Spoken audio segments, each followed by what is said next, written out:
If somebody said like a dog, like my dog. Can you guys take a guess at what it is? If not, that's all good because we do have a video to support it. But get your pet on a leash. I Hmm. I did not prior to watching the video, but once the guy said what the acronyms were, it made me go, yeah, you know what? Can I kind of rock with that? So it was interesting. I'll say that. Okay, okay. And I know Mark is a little bit unfair. You're like, pet, what? Man, you know what? I spent half of the day trying to figure it out. You know, I said, you know what? I'm just wait. All right. I know you did ask. You were like, what do we get? And I was like, I'm gonna give them the titles, but I ain't gonna give them the meat and the potatoes of what's going down. Right. All right. So I'm gonna play this video and we're gonna get to what the pet is, okay? Have got to get your pet on a leash. Your pet, PET. Number one, you got to get your pride on a leash. You got to get your ego on a leash. And you got to get them temptations on a leash. Your taste, those cravings, those desires that push you. And it's different for everybody. Some of y'all in this room, man, Pastor, you know, I just don't know how to be committed because the ladies love me.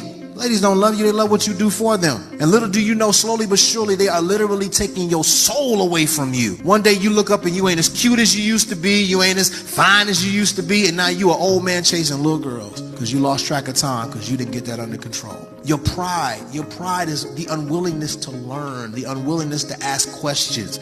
Most men fail in life not because they have to, they don't ask questions. And a strong man is a student.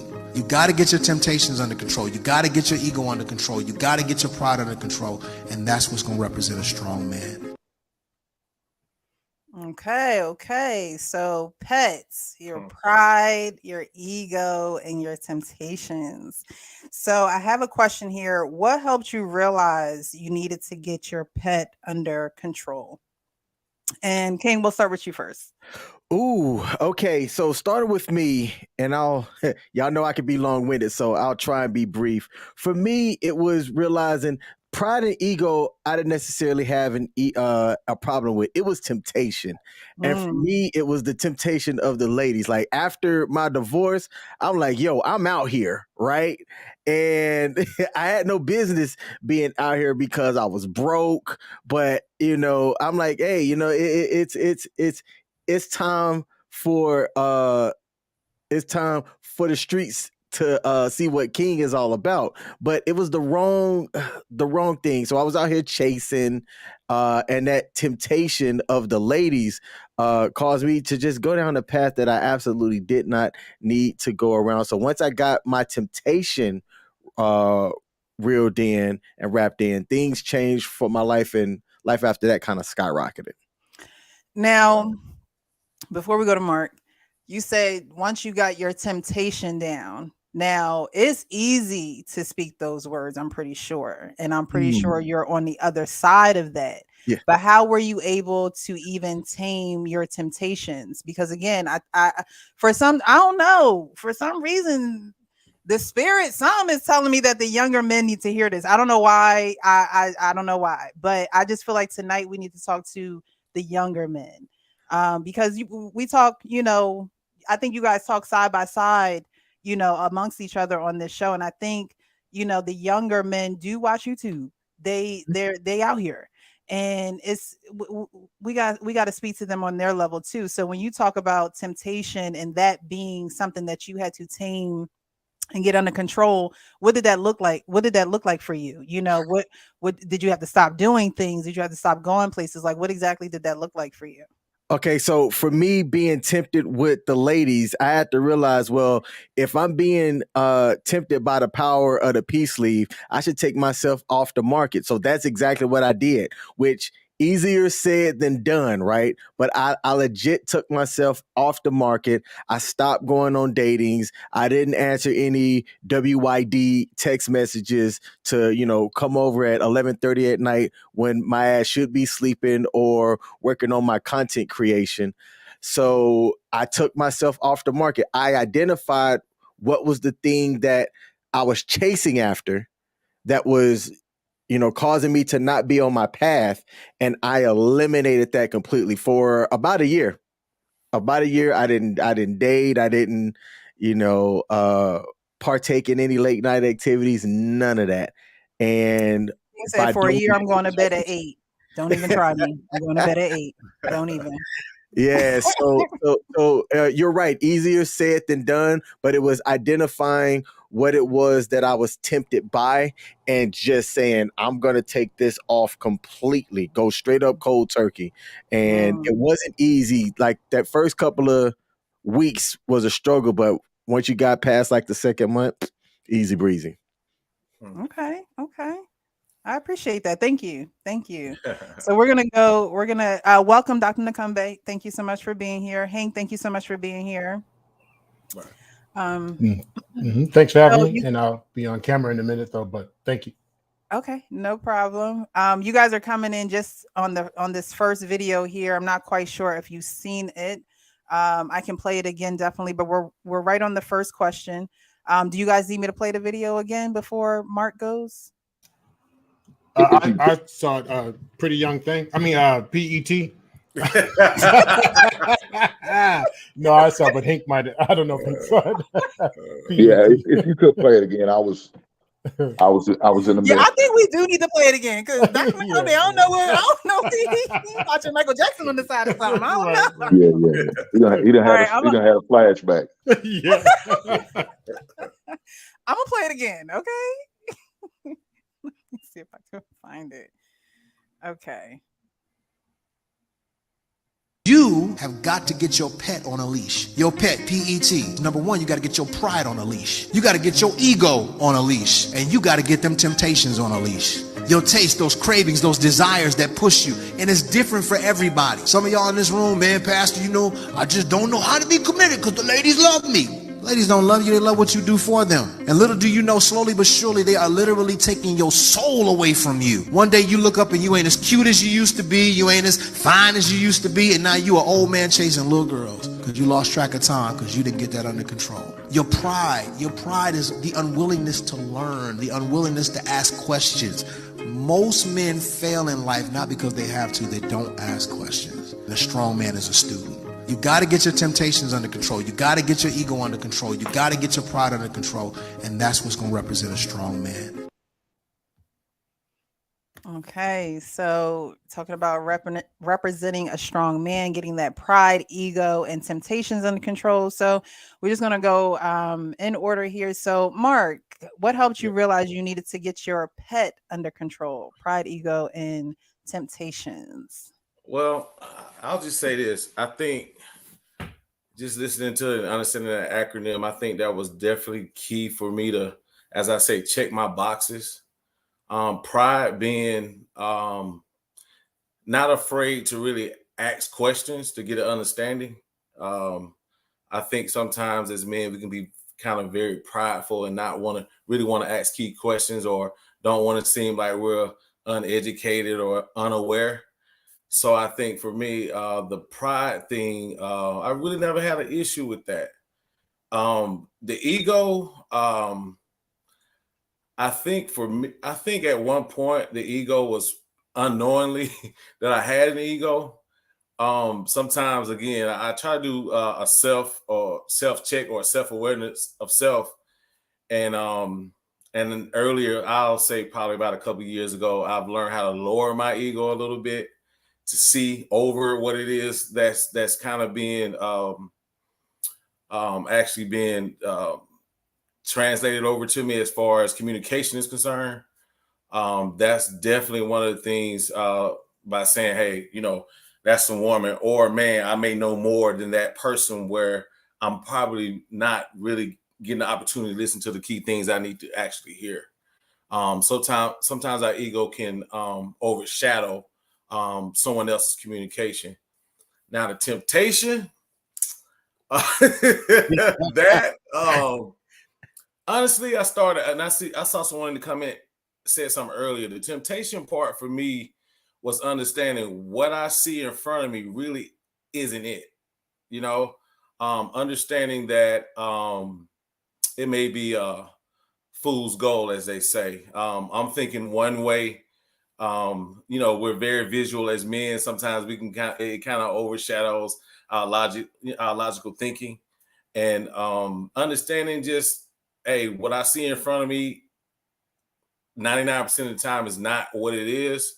So I kind of have to peel back a little bit and understand that some things I think is for me is not really for me. So that's basically, and I'm definitely, that's probably the last thing I'm mastering right now, the actual temptation part.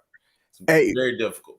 Hey, Mark, I have a question for you. Going back to the pride and asking people questions, did you find the right people to ask questions? And the reason why I'm asking this is I ran across a lot of people that would say, do as I say and not as I do. So they're offering me advice about money and finances, but I know they broke. You know, they're offering me advice about the ladies, but man, they, you know, getting stepped on and, you know, all this and that. Did you have problems finding the right people to ask the questions? Well, you know what? That's actually a great question. What I started doing is really surrounding myself by people who are always better than me, you know, are doing things a little bit much better than myself. The pride part was, again, most likely not wanting to seem like I've dumbed myself down or don't understand things or whatnot. And I think clarity actually is a pathway to knowledge. To answer your question, I would probably say I just kind of surround myself by people who probably doing a little bit more than I am. You know, they say birds of a feather flock together. I tend to flock in with feathers that are actually can, you know, elevate me in life. So even with that information, sometimes I have to be mindful of who's giving the information, what the information is about. Like, and some of it I use, some of it I don't. So, and you know, that's basically how I operate. Bet. Okay. Now you talked about not real. Did you say you didn't realize that you had to like balance your ego? Well, I would say pretty much lower it. Okay, so what do you mean when what made you realize that you had to lower it? Because I wasn't apt to really listen. Okay. Especially when it comes to the female counterpart, you know, some, again, you know, dealing in the aspect of relationships or whatnot, your ego can definitely allow you to miss things. You know, I'm man, you know, I'm man, and man knows what, you know, that whole thing, man knows best, you know, man knows this. And sometimes you can miss a lot of key things, especially in relationships where your ego can definitely get in the way if you don't lower it, I would say. That's basically how I look at it. Okay. All righty. So we're going to go down to Hank. How are you this evening, Hank? I'm good. I'm good.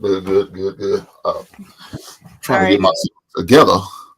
Okay. But if you was going to ask me the question, if you can, I know. If we can go to doctor if you need a couple more minutes. Yeah, I know my man doctor gonna take up plenty of time. By the time he get done, I'll be ready. He must be over there munching on the steak right now. You know he's cooking that stir fry, flip of the wrist over there. Yeah, you know, I gotta get my nourishment. I know that's right. All right, we'll go to Dr. Nakumbe, and then we'll come back to you, Hank. Okay. Yes, ma'am. All right. So, what helped you realize you needed to get your pet under control? Pride, ego, and temptation. I don't think I have it under control. If I were to be honest. Yeah. Oh, yeah. So what makes honestly you say speaking, and not multiple personalities, but you know, I'm one person, but I think about my profession and who I serve. So I serve everyone, but my primary audience is, I would say my primary audience is Caucasian. My colleagues are primarily Caucasian, and they see me in a certain way. So I'm often challenged, not with having multiple these different, you know, I don't wear multiple jackets, but I'm aware of who I'm around. I'm aware of the environment that I'm in. So even like this particular dress, for my private clients, a little bit more casual, you know, I'm more suited during the day, and to know that I could actually go back to work, like if I forgot something, and because it's cold out where I live, if I ran in the office like this, to where someone who has even worked with me would be in shock. Or my credentials, whenever I had my credentials challenged.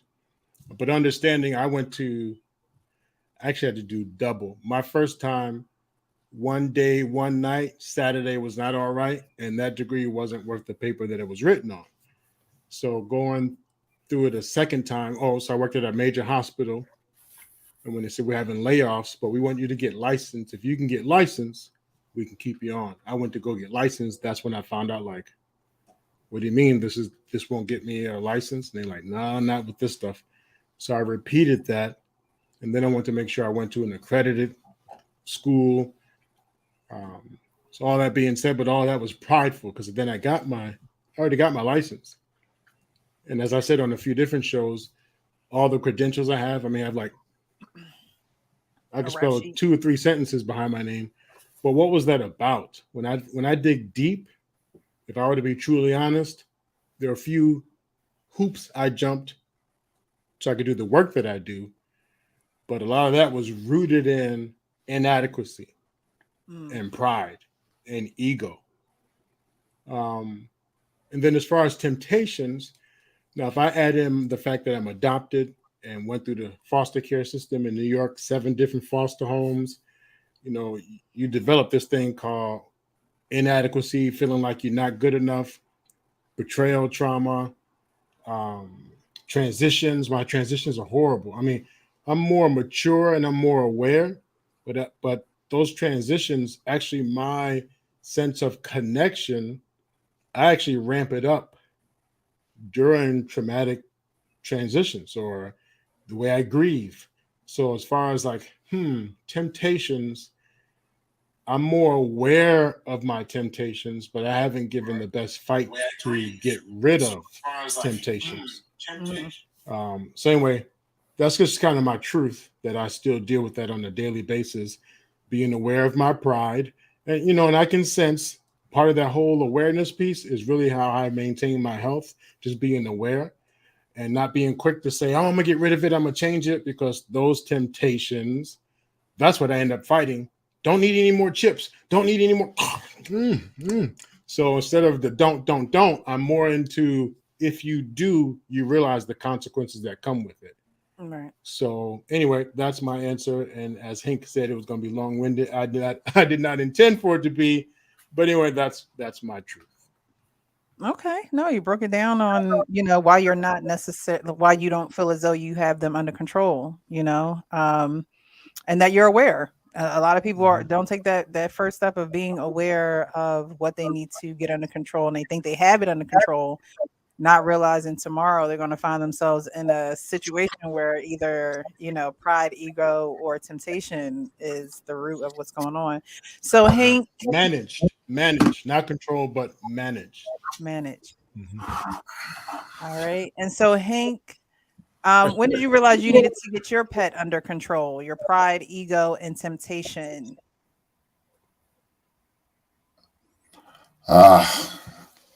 Well, I lost control when I got divorced. So I think it was one of those. Hold on, it's one of those things, man. I had to get it back in order. My pride was gone. When you go through divorce, you ain't got no damn pride. Not after you go to the mediator and they run your ass through the goddamn ringer. You hit pride. Shit, you being exposed. You might as well just go streaking down the street with a wild parade going on. That's yeah. So didn't have no pride. As far as my ego, that was lowered. That was lowered. When you take a man's hard-earned money, you financially took a loss. It's definitely a pride as well as an ego check. So that wasn't hard to get back in check, because the court system allowed it to check it for me and got me right. Now, as far as temptation, my temptation never get in order. I'm always be tempted. You just know, as a man, there's certain things you can't do.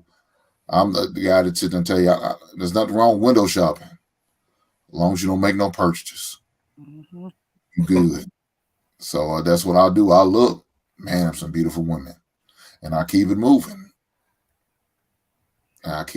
So my temptation, yeah, it probably never be in order because I love the beautiful ladies way too much. I'm telling you, temptation got a 4 out of 4 over here. Okay. Temptation's in the lead. All right. Well, thank you so much, Hank. Did you want to add anything? I'm sorry, I don't want to rush you. No, you good. You good. Okay. All right, Mr. He said, thank you so much for blessing the Precious show here. Thank you for coming over. I appreciate you. I like his. Hey, y'all got some My pleasure. My pleasure. What up, fellas?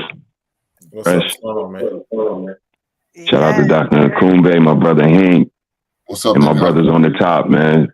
Pleasure to be here. Thank you for having me, Precious. You know I love you with all my heart. Of course. Keep doing your work. Keep doing your work. Thank you. Did you see the video? The first video that we played? I'm not quite sure. I didn't see the video. I heard the question that you asked the fellas, but I didn't see the video. Okay, I'm gonna play the video one more time just so you can see it. If you guys could please mute and a little bit of feedback. All right, so let's see. Here it is. You have got to get your pet on a leash. Your pet, P-E-T. Number one, you got to get your pride on a leash. You got to get your ego on a leash. And you got to get them temptations on a leash. Your taste, those cravings, those desires that push you. And it's different for everybody. Some of y'all in this room, man, Pastor, I just don't know how to be committed because the ladies love me. Ladies don't love you, they love what you do for them. And little do you know, slowly but surely, they are literally taking your soul away from you. One day you look up and you ain't as cute as you used to be, you ain't as fine as you used to be, and now you an old man chasing little girls because you lost track of time because you didn't get that under control. Your pride is the unwillingness to learn, the unwillingness to ask questions.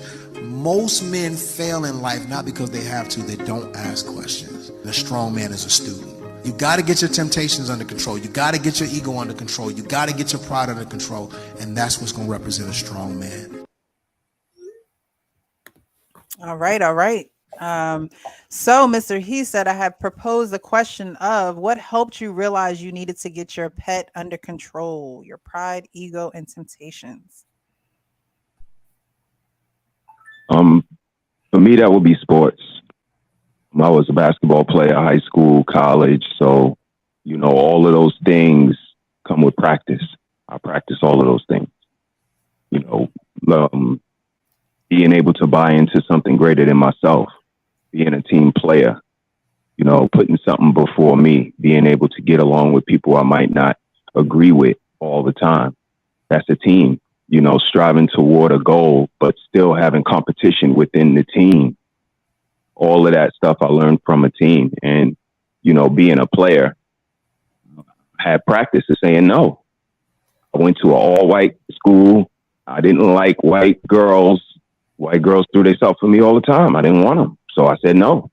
So it was practice. But, it was just that willingness, like he said, to learn, knowing that I have to be able to come to my wife at a time to say, is there something I could do better as a husband, as a mate, as a friend, as a, confidant, and be willing to take the direction or the suggestion that she gives. So, I think that's the thin line. Some people are willing to sacrifice for the greater good. And for me, it was easy because I was a sports person. That's a good one, because when you play sports, it definitely teaches you discipline on levels that you can use throughout your whole life. It definitely sets a good foundation. So I appreciate that. Now, what sport did you play? Football, basketball? What were you doing? You said a ball player. You was playing basketball. Play basketball. Yeah, basketball. What position? Guard. All right, I would have been the York City guard. Point guard. I would have been the one you threw the ball to, and I had you in the corner. Absolutely, for sure. All right, so I appreciate that, fellas. I appreciate that. Now, I do have a couple of questions here. Well, actually, I have one. It looks like from the same person. Valavia, I think is how you say the name. She says, temptation has no age limit. It's a matter of getting to the root of why we act on it in the presence of options. So like I said, temptation took over ego and pride, as far as the panel tonight is, and that being more of a stronghold than the other two. So with that being said, she says it's a matter of getting to the root of why we act on it in the presence of options. Does anybody want to speak to that? Present options.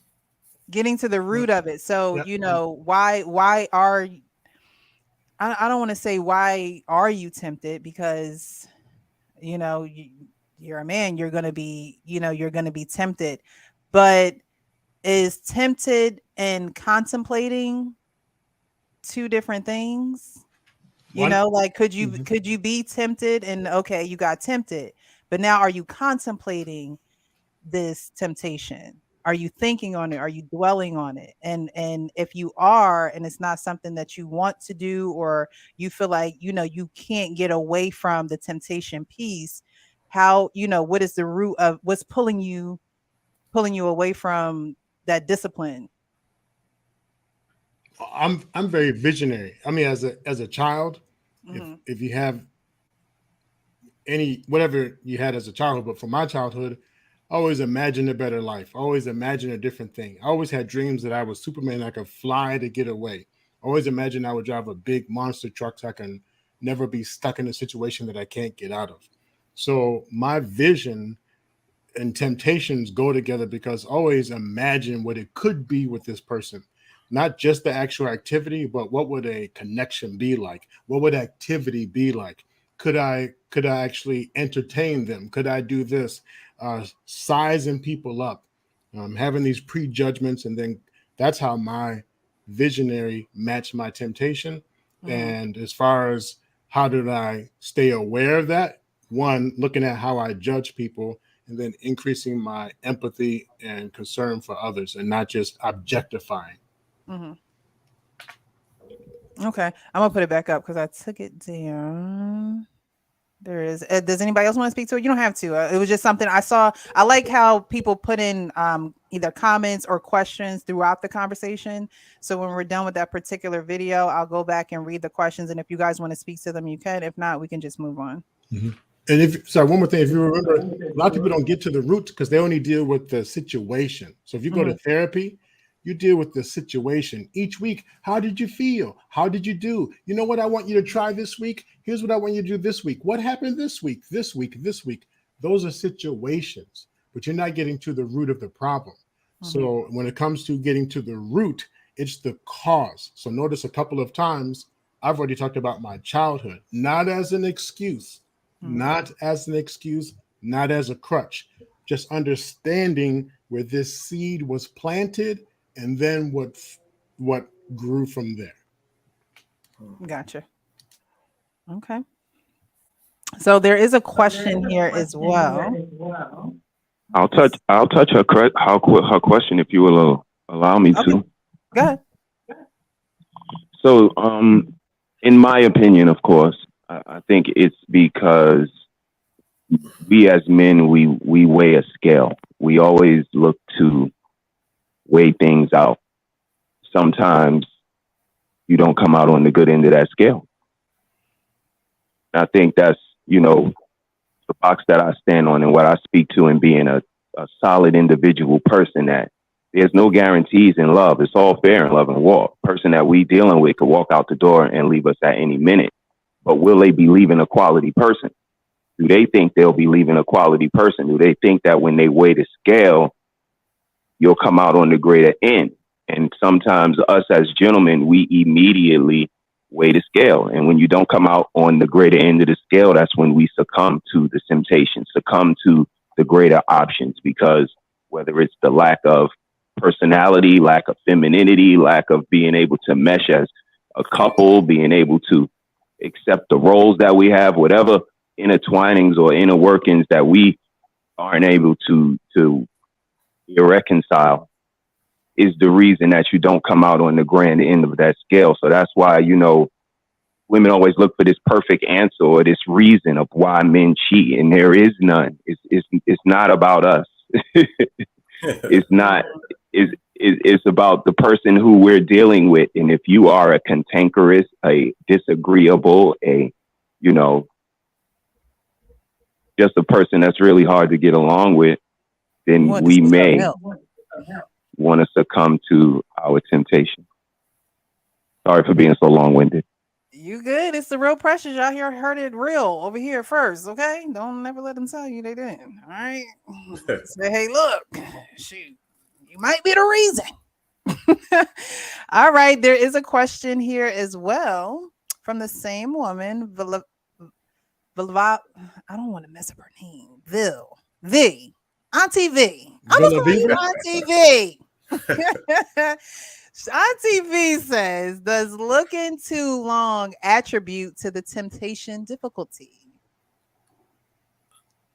I probably say, let me. I'm trying to really understand. I saw that earlier. I was actually thinking about that particular question. Does looking too long attribute to temptation? I don't think there's nothing wrong with looking. As men, we're gonna look. It's okay to look at the menu, but ordering it is what gets you in trouble. I think for me, when it comes to like relationships, sometimes to kind of fight those temptations, you got to kind of see what you already have in front of you, and realizing that whatever that is that I am tempted by, is it worth losing? That's that scale. I think for me to help with the temptation part, especially in relationships, I definitely have to evaluate the situation that I am currently, because again, what you see in front of you the first time isn't what it is. It never is. Mm-hmm. And we don't find out till later when it's too late, so I guess I kind of use that to curtail that temptation for me. Okay. Guys, I'm gonna wait till everyone answers, because I actually have a long answer. Clinical. I have a clinical perspective, but that addresses this. So I'll wait till everyone goes. Okay. Does looking too long attribute to the temptation difficulty? I know someone in the chat had said, I believe it was the Cooking Monster. I think he in the chat, y'all. Looking too long has to do with attractiveness, not being tempted to do anything. Shout out to Facebook. Thanks so much for showing me love. Dietrich, he's a member over here. I mean, I wouldn't disagree with him, only because when we say looking too long, am I looking too long in the company of my lady friend, or am I looking too long and not reacting? Because I may agree with the latter. If she's so attractive, if she's so irresistible, and you still over here looking and telling me, she must not be. Because you should have been over there to tell her that. Mm. So, but if it's because I'm in the company of a lady friend, then I think too long is the operative word. It's disrespectful now. A glance is a glance. A look is a look. That's fine. We all mature. But now too long? Like, are you staring at her ass? Like, sir, what you doing? And so, that's when you get the slap. Maybe a little disrespectful, too long. But if I'm by myself, then I should have went over and told her she's so fine, and she's so fine. All righty. Oop, King is shaking that head. No. Nah, I think it's tragic to give somebody attention just based off of their looks. That's my 2 cents. Hey, all right. So I'm at Sam's Club today prior to the live stream, and there's this one lady that came in she was simply built different. And it wasn't just me, but I'm looking at other people as she's walking by, men and women, like looking at her because 6'3" and built like a brick house, an absolute brick house. She's a brick house.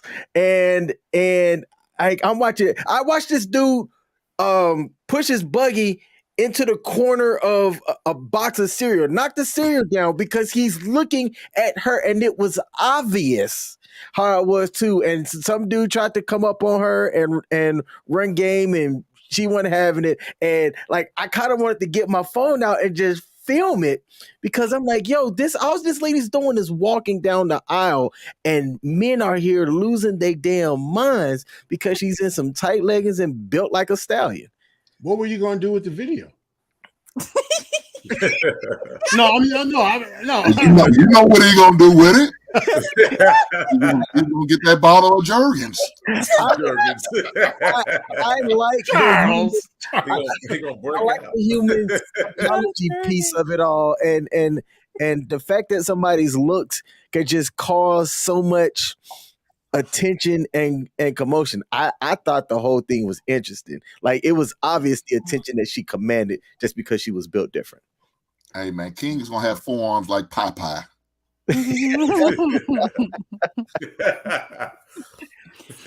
Grooming and Reviews 101 says, I personally disagree. Sometimes you don't have the confidence to go say something or other reason to. Last week we talked about confidence. I mean, that's going to stop you from having the man of your dreams. So, that's a complete you thing.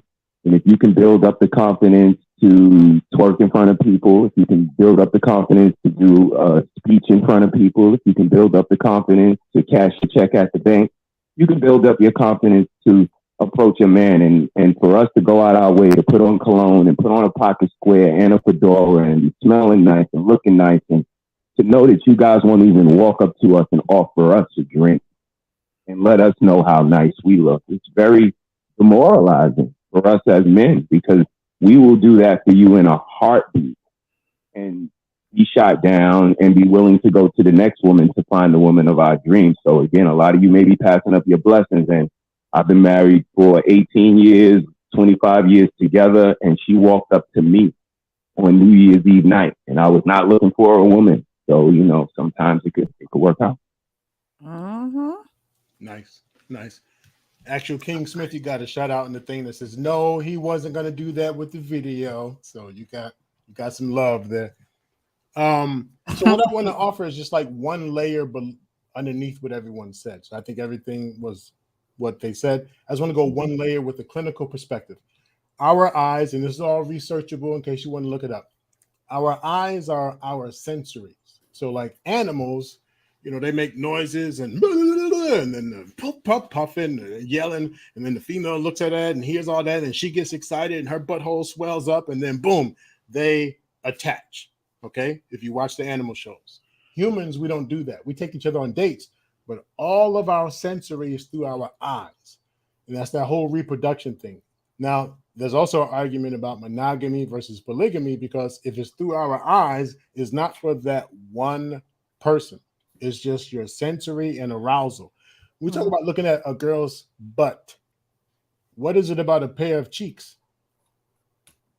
Right? It's just two cheeks, depending how it's shaped. Some of them are just, with a little split, or however you like it, but it's just a butt. So what are we really aroused about? You have to take the image and attach it to a thought. You have to take the image and attach it to a thought, or else it's only an image. So here's the thought. One is the perception of what goes with that butt. Either I'm going to get some, or she's nice, or status, depending how she looks, the status of being with her. This Amazon that we was talking about at Walmart, what does it mean to be with her? What does it mean to take her down? This kind of misogynistic, this man thought of what he's going, like an elephant, just boom, watch her fall, or whatever these deviant thoughts are. The deviant thought attached to the image. Last, I want to talk about the emotion and cheating. So I like what Mr. He said, but I like to also add this piece. My girl and I can go to, and I'm not being funny when I tell the story, even though it's kind of funny to me. My girl and I have sex at 2 a.m. We're done at 2:03. Okay. I want a sandwich. No, it's just for whatever reason. I want a sandwich. She wants a cigarette. We go to Denny's or Perkins or whatever your 24-hour thing is. And when we go, the server comes, we're happy. We're in pajamas. I love you. I love you. We're happy. Nothing wrong in our relationship. We go sit down. The server is standing there. I'm a person that's used to dealing with rejection. I'm used to people failing me and disappointing me. We're a match made in heaven because she's used to the same thing. The reason we even got together, we trauma bonded. The server has no paper and pencil. Already, what do you think I'm thinking? She's going to fail us. Mhm. How are you going to take our order? You're going to fail us. You go first, babe. Now, my girl is going, and she's giving her order. And in my mind, I am thinking this person is going to mess it up. I even asked, are you going to write this down? She says, I have it all up here. But my past. So when it's my turn, is intentional but not intentional. That my order is all out of whack. Yep, I want a triple burger, cut diagonal, no mustard, add pickles, no tomatoes, jalapenos, take out the seeds. You got all that? Boom. She leaves, and when she comes back and puts it down and stays there to make sure it was made right, and I check it. And she says, oh yeah, I wasn't leaving that kitchen until I know it was made right. I now have an emotional connection because I felt heard, I felt valued, acknowledged, even though my woman is right here and she can make the sandwich blind because she can make it blind. But the fact that this stranger, because this is the default relationship, she loves me by default. This person doesn't. But my heart and emotional connection, now she might have done it for a tip. Now, when she leaves, our current society is all about the physical body and sex. So when she leaves, my way of connection is,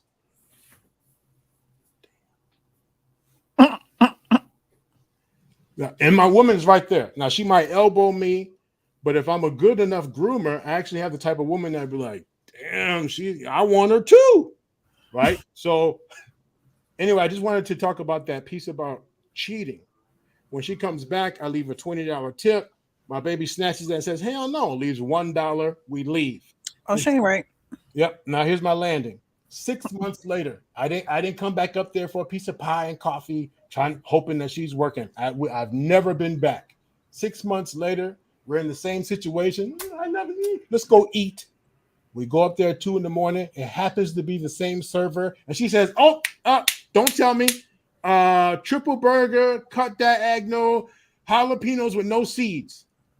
Woo! Because why? I felt heard, acknowledged, remembered, valued, accepted. My woman does that. But that emotional connection, and that's what catches us off guard. And that's why people then proceed with this connection when they shouldn't. You know, you can get your blood pressure checked. And because the person extended your arm and you accidentally brushed up against their breast, but they didn't move it, they're like, relax.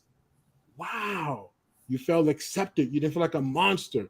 So please be mindful of those emotional connections that lead to this longing, this staring, this checking out, because that long look is validating and seeking the value in this whatever part of the body you're looking at. Thank you.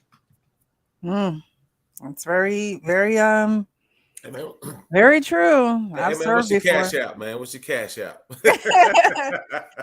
I've definitely served before, and the you have to anticipate those needs. So if someone's anticipating those needs and they're not necessarily being anticipated elsewhere, you are going to grow that emotional attachment. So I can definitely get that. So is everyone good with this? What helped you realize you needed to get your pet under control? We touched on that. Now, someone also did have a question, and after this question, we're going to move on. But Grooming and Reviews 101 says, let me ask the group a question. Do you guys feel disrespectful if you're at the gym and looking at a woman's, and would you go up and talk to her? So would you? Nah. Nope, don't do it. Do you feel like it's disrespectful if you're at the gym and look at a woman and you go up to talk to her? Do you think that's disrespectful?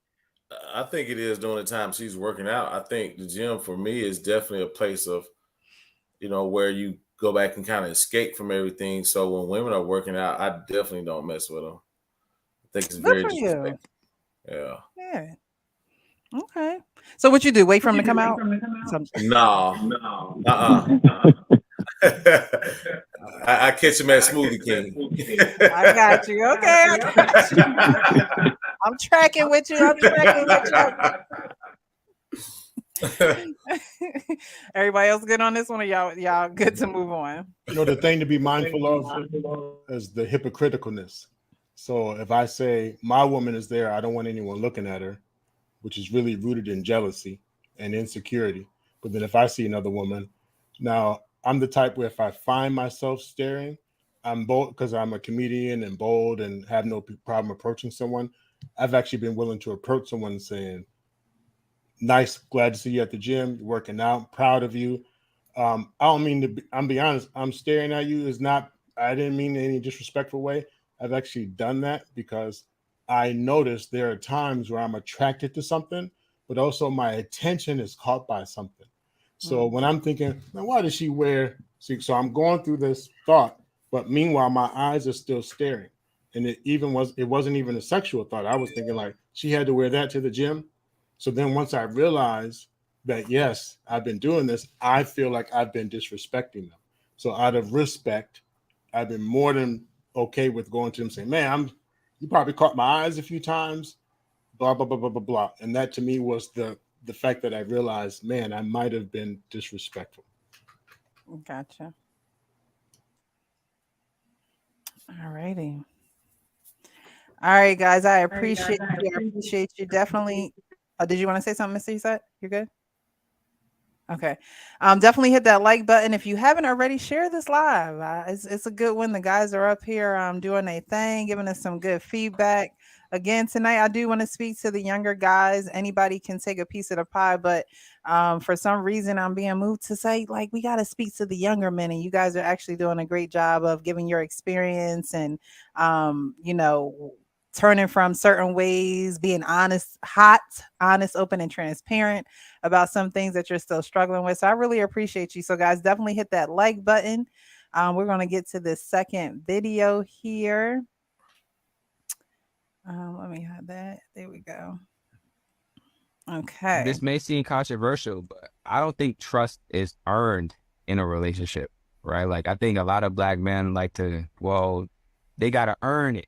Like, I'm like, I don't really know, bro. Like, why are you in a relationship if the person that you're with has to earn your trust? You don't have a foundation then. One of your pillars is missing. Trust is a big pillar in a relationship. Trust, communication, being open with each other. That's a big pillar. If that person has to earn that, that means you're building that as you guys are in a relationship. They don't build bridges while people drive on them. So you have to have that established beforehand in order for you guys to have that solid foundation. So if you're in a relationship and somebody's testing you, that means that you guys don't have that pillar set up. It's time for you to have a serious conversation about what you want to do moving forward, because you rarely go through that process. All righty. So what do you guys think? When entering a relationship, do you go in trusting, or does your trust need to be earned? Go ahead, King. Okay. I think for this one, I agree with what that guy said.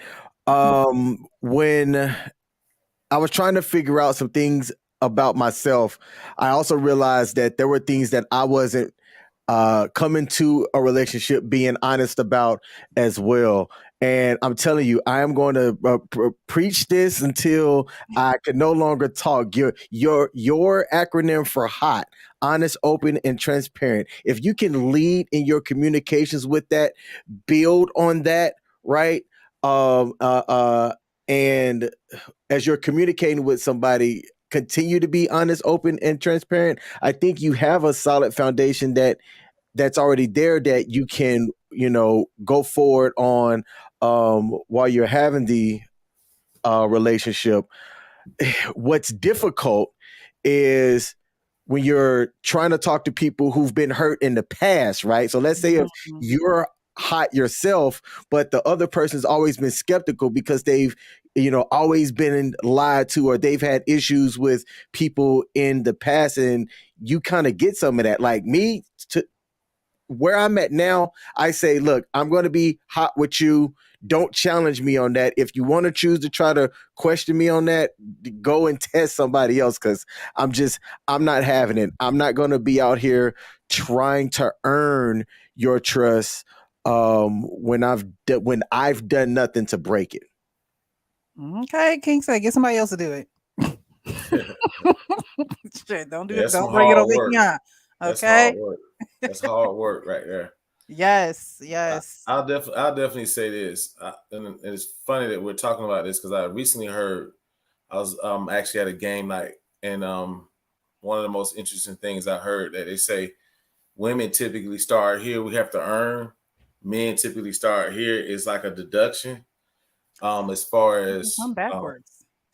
yeah, if my experience, I can definitely say that I typically go in at a plus, right, and work downward. Not for everybody. Let me clear it up. Only the chosen few. Many are called, few are chosen. Right. So I usually start here. I never thought about it until it was a group of ladies. They kind of explained that to me, and I never didn't think about it. But typically I go in at a plus, and from there a deduction depending upon like he was saying earlier, as far as having to be trusted. That's definitely a hard space to work from. I can definitely understand that. Definitely a hard space to work from. Okay. Mr. He said, when entering a relationship, when entering a relationship with your gorgeous wife, did you go in trusting, or did she have to earn it? I wouldn't say she had to earn it, but I definitely wasn't trusting. Just because I'm a New Yorker, we operate on a certain level of distrust just out the gate. But she didn't have to earn it because, like the brother just said, it was kind of like a college thing. You start with an A, and you can decrease, your grade based on performance. But I think that my answer would be you picked the perfect time. You came from a family that you didn't lie, and now you find the one person you say you want to be with, and you choose now to lie. You picked the perfect time. And if you've been a liar, you found the perfect person that you want to be with now, and you choose to continue to behave in the same fashion, and you think you're going to get different results, you picked the perfect time. So, no matter how you look at it, like, you have an opportunity now to build your new life. And this is what I don't think people understand. Like, we didn't come from the best backgrounds, all of us. I know some of us are unique, but a lot of us didn't come from the most favorable backgrounds. And if you want to continue, if you want to take that baton and run the rest of the relay race, continue. Congratulations. But me personally, I did not want to continue that cycle. I wanted something different. I wanted something better, quote unquote. And in order to do that, I had to do it consciously. I had to know that cheating, I know lying and using up the family resources, like all of these things that we've seen, we don't need the what to do. We hear all the people say we don't got examples. We don't got examples. Then learn from the bad examples then. Make a what not to do list from the bad. Look at the shirt I got on. This is Peggy and Al. It wasn't the best couple, but they still showed us how to be a couple. You could take the things that work, throw out the things that don't. But, I'm from a different breed. If it ain't something that I can learn from, then I'll take the what not to do's and I'll learn from those. So I just say you picked the perfect time. If you wasn't a liar, you want to start lying. If you was a liar all the time, you want to keep lying. God damn, when you gonna stop? Right, that part. Yeah. Hey, you don't think that Peggy was like the worst example of a trash wife? Oh my God. Trash. She was trash. Oh my goodness. She I was actually have to go back and watch that show. I used to watch that before I even knew the meaning of Love and Marriage. She was the definition of I don't cook, I don't clean, but let me tell you how I got this ring. Really? She was the OG of that. Mm-hmm. She was. I do remember her being, a little prissy. with her red hair. All right. Hank, so when entering a relationship, do you go in trusting, or does your trust need to be earned? Yeah, you got to earn that. I'm not gonna just go in there and just give you the credit. I didn't agree with nothing my man said. I'm not. No, hell no. You got to show me I can trust you. Like, you got to show me. Hell yeah, you better. I mean, I can't just off the bat just turn everything over to you and think I can rely on you and believe in you. You got to show me. I'm gonna put you through tests, obstacle courses, tasks. I'm gonna share information with you. See if you go and tell everybody. Just a little thing like that. I got to do it before I even, consider us a couple. Now, once I make you a couple, then by then I done already trusted you. You already built that trust once I make you a couple. Hey, so you're already there at the trust. They have to prove it to you. Huh? I said, why is it important to you that they have to prove it to you? Why is it important? Yes. Why is it important to you? If I'm going to be with you, then I'm going to bless you with my last name. Yeah, that's very important. There's no way I cannot trust in my future wife because of the information I'm going to share, the things that she's going to be invested in and that she could possibly inherit or be blessed with. Yeah, I got to be able to trust you. I mean, what if something happens to me? Well, I could go down for about, say, 6 months because I get hurt on the job.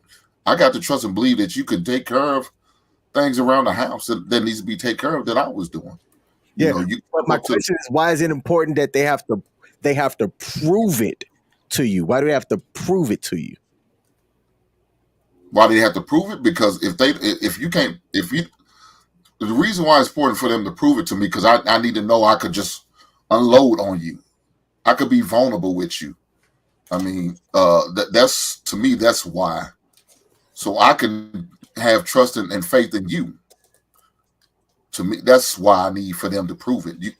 I can't just turn everything over and just okay, you're my woman. Yeah, I can't. Because give me more detail on it. In 2023, these chicks are scandalous. These chicks are scandalous. And I done seen too much, I done heard too much, and I done experienced too much. There's no way I would put all my faith and love in somebody who I barely know. There's no way. I wouldn't recommend no young man do that.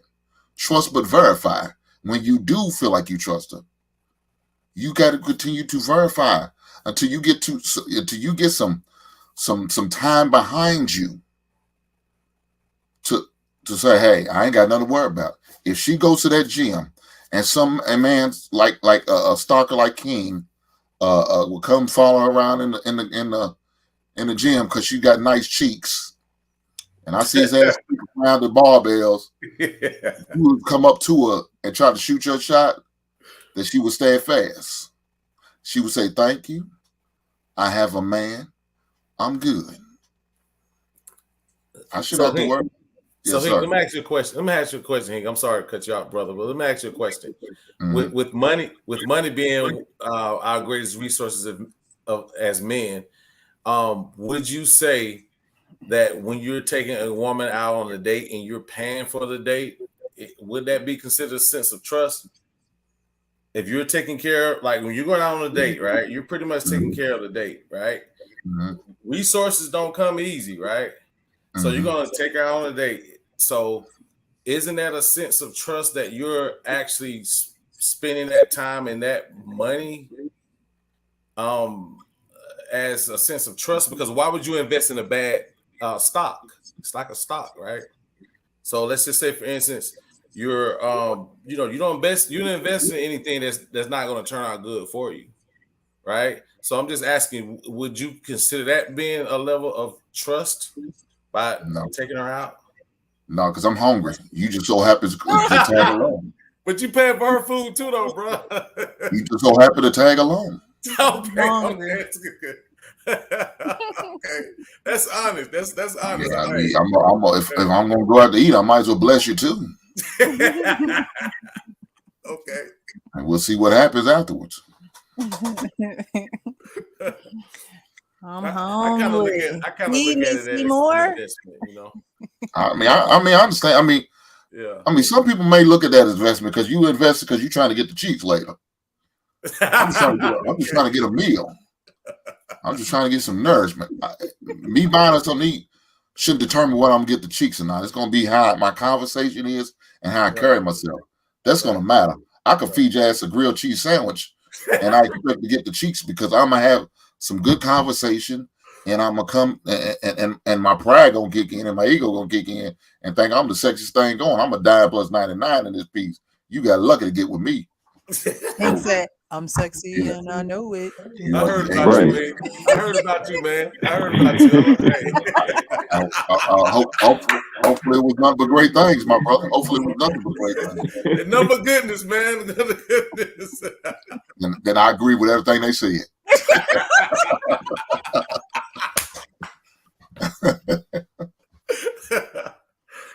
Woo.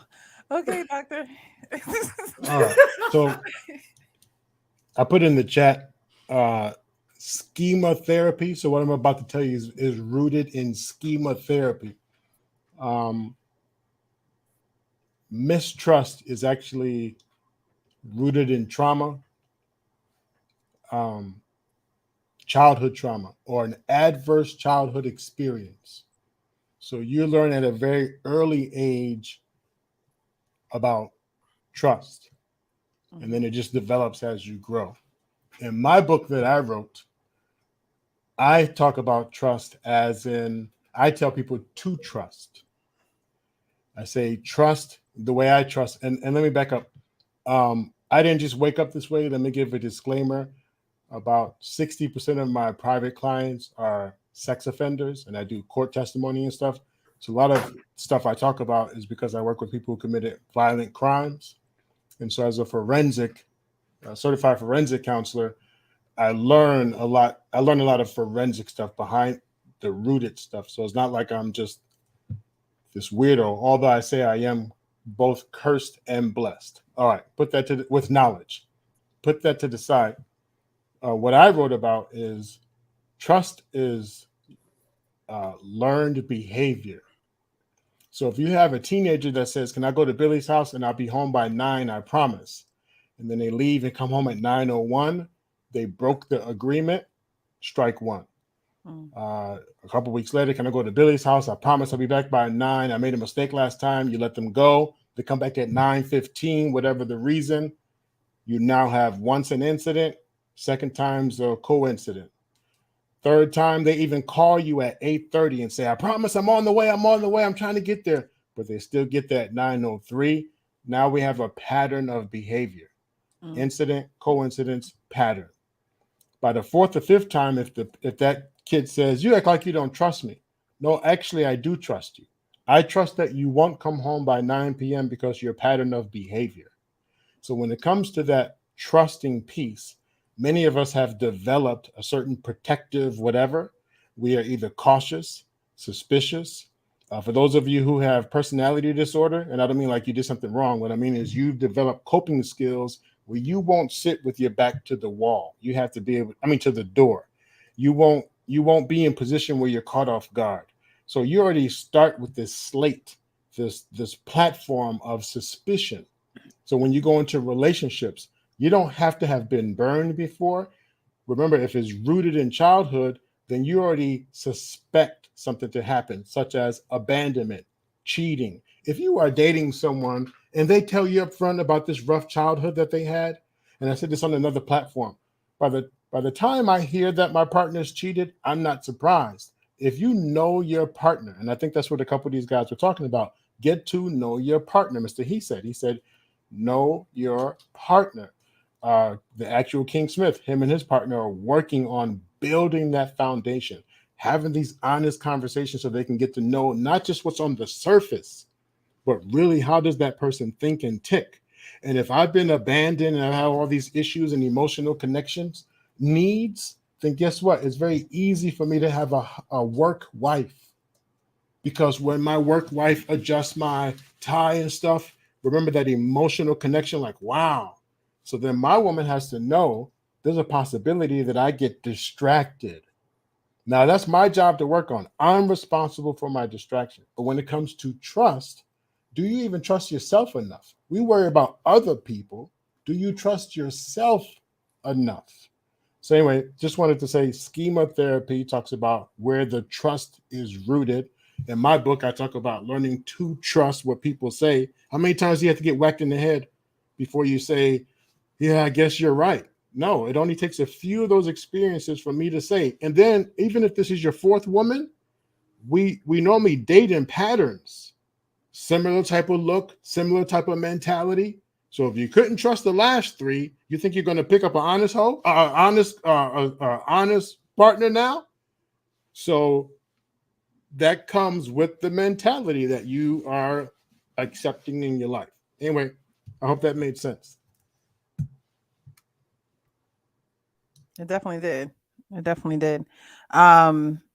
When Mark was saying earlier how women start off not trusting and men start off trusting, I would say I start off trusting. I have a friend that's always like, Michelle, you always give, the full range of trust, and then you wait till they do things to chop, the trust down, because I don't like to go in guarded. I don't like to go in feeling like I have to look over my shoulder. Now, if you give me a reason, then there's a reason, but I don't want to feel like when I'm getting to know you and things like that, I have to second guess. I believe anything that's done in the dark is going to come to light. And if I can't trust you, it's going to come out. I don't feel like I have to filter myself in the beginning because you a liar. If you a liar, you're going to be a liar, and I'm going to find out that you're a liar. But isn't that waiting and not waiting? When we talk about all I need to do is sit in silence, eventually they were kind of telling themselves, right? But that's a protective thing, not a not trusting. So you do trust, but you are also you to smart be you. and cautious, right? Right. I'm trusting you to be you, whoever you are. Right. As you're learning the person, what do you call that? Not the learning stage, but is that trust, caution? It's data.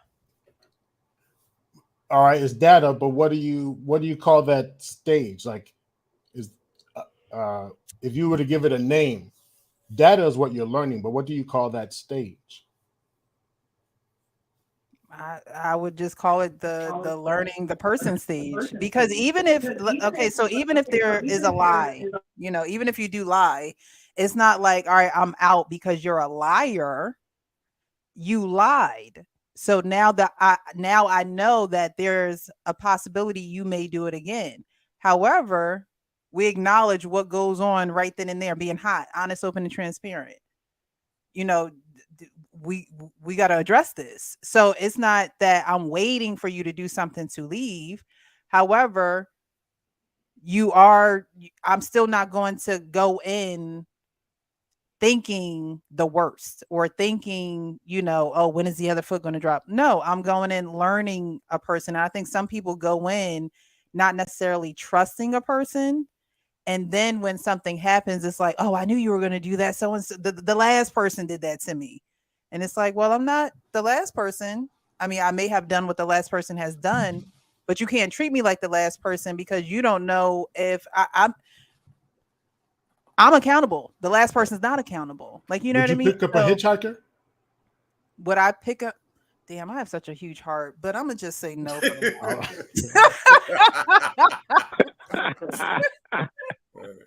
Hey, Precious, let me ask you a question though. Let me ask you. So currently, would you say, are you dating? When you date, you're dating for a purpose, correct? Correct.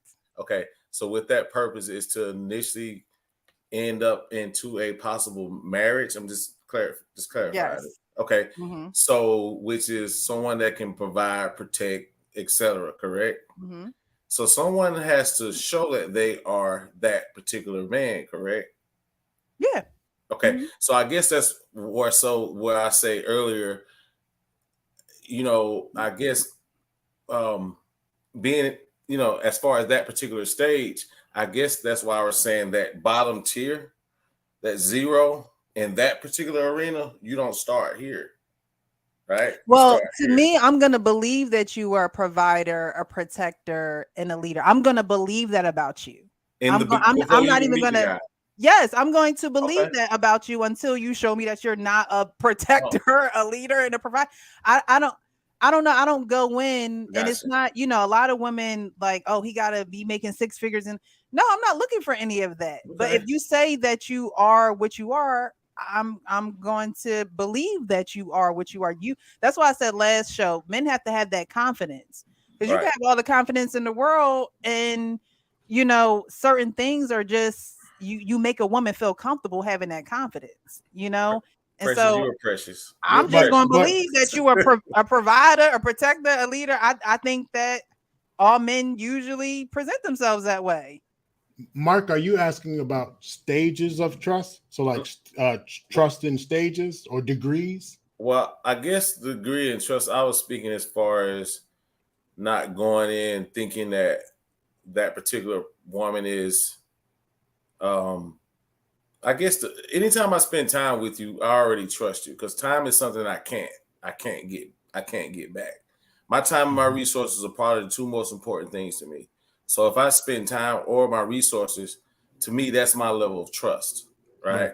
I'm not saying that I'm not saying that I'm gonna go in thinking that this woman is gonna be the one. I'm trusting that she's gonna be able to take care of my heart, etc. At that particular level, I'm saying in the beginning when I meet you, if I choose to spend time with you, I trust you.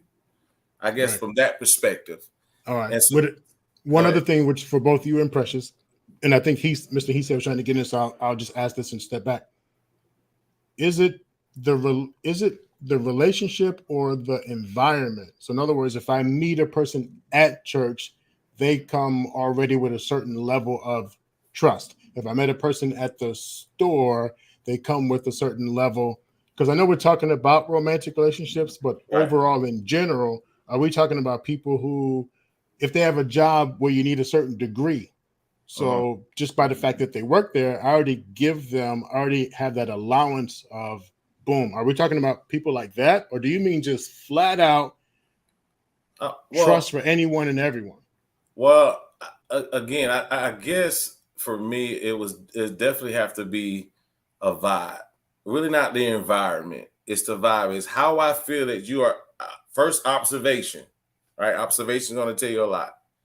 So through that observation, then I say, okay, then the next step for me would be to spend that particular time with you. So that's where the trust starts with me. If I, at that particular level, after observation, again, some may not get past observation. Everybody doesn't get past observation, right?